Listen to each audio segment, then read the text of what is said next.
नमस्कार दोस्तों, ये कहानी है दिल्ली एनसीआर के इंद्रपुरम इलाके की।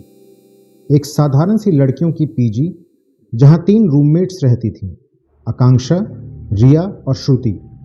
तीनों वर्किंग प्रोफेशनल्स थीं, अलग अलग शिफ्ट में काम करती थीं। पीजी में सब कुछ सामान्य चल रहा था जब तक कि एक रात 3:07 पे कुछ ऐसा नहीं हुआ जिसने सबकी नींद उड़ा दी। एक रात पीजी की वार्डन को बार बार किचन की लाइट ऑन ऑफ होती दिखी। सुबह उन्होंने सोचा कि शायद कोई नींद में उठा होगा, पर जब उन्होंने सीसीटीवी फुटेज चेक किया तो जो देखा वो हैरान और डरावना था। एक लड़की सादी नाइटी में बिना चप्पल के चुपचाप किचन में जाती है।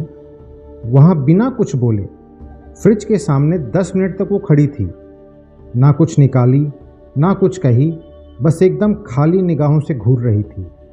फिर अचानक वो मुड़ी और बिना कोई आवाज़ किए वापस चली गई। लेकिन असली डर तब शुरू हुआ जब सीसीटीवी फुटेज से कमरे का नंबर चेक किया गया तो सामने आया कि वो लड़की श्रुति थी। मगर उस दिन श्रुति तो अपने घर लखनऊ गई हुई थी, पीजी में थी ही नहीं। फिर वो सीसीटीवी में दिखने वाली लड़की कौन थी?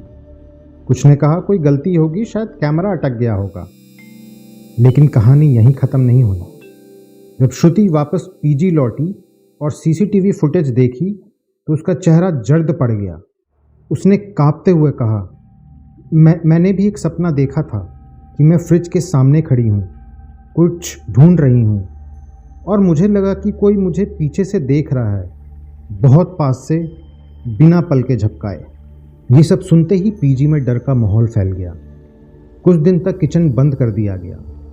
लेकिन फिर एक रात रिया की नींद खुली क्योंकि उसे महसूस हुआ कोई उसके कमरे में है।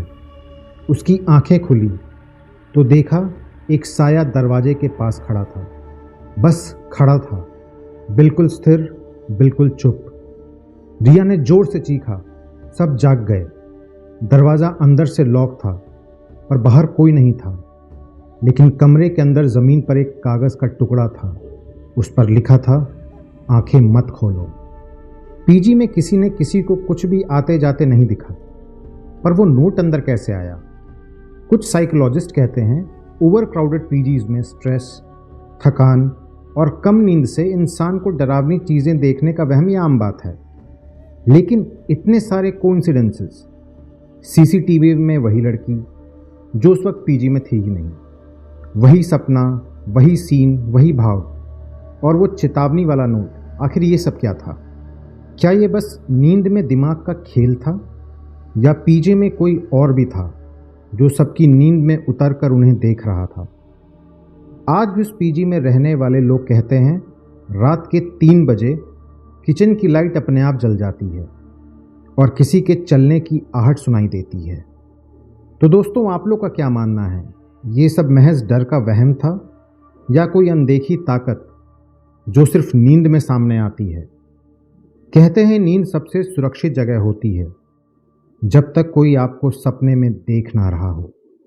तो दोस्तों, आप लोग को ये कहानी अगर अच्छी लगी हो तो इस चैनल को लाइक करें, सब्सक्राइब करें, कमेंट करें अपना एक्सपीरियंसेस, और दोस्तों से शेयर करना ना भूलें।